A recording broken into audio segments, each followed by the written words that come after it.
বাবু, কখন থেকে বাস চলাচল বন্ধ রয়েছে বিস্তারিত জানাবেন।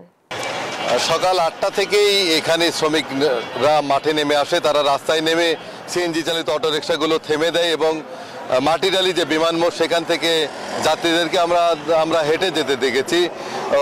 এই কারণে আজ সকালবেলা বগুড়া কেন্দ্রীয় বাস টার্মিনাল থেকে কোনো দূরপাল্লার গাড়ি বা আভ্যন্তরীণ রোডের কোনো গাড়ি চলাচল করেনি।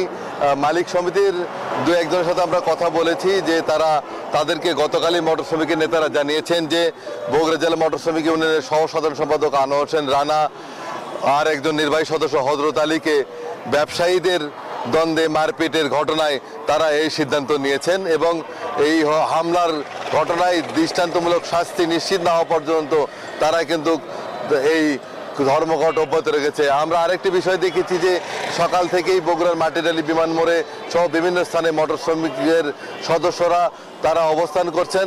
তারা সেখানে অবস্থান করার কারণে যানবাহন চলাচলগুলো বন্ধ করে দিয়েছেন।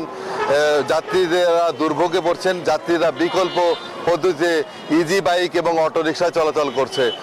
আপনাকে জানিয়ে রাখছি যে গতকাল বিকেল 5টায় বগুড়া শহরের স্টেশন রোড এলাকায় নারিকেল ব্যবসায়ীদের সাথে সিএনজি চালিত অটোরিকশার চালকদের বাকবিতণ্ডার জের ধরে সেই দ্বন্দ্ব থামাতে গিয়েই আনোয়ার হোসেন রানা এবং হযরত আলী আহত হয় এবং এই ঘটনায় আজ সকাল থেকে যানবাহন চলাচল বন্ধ রয়েছে বগুড়া জেলার সাথে অন্যান্য জেলার যানবাহন।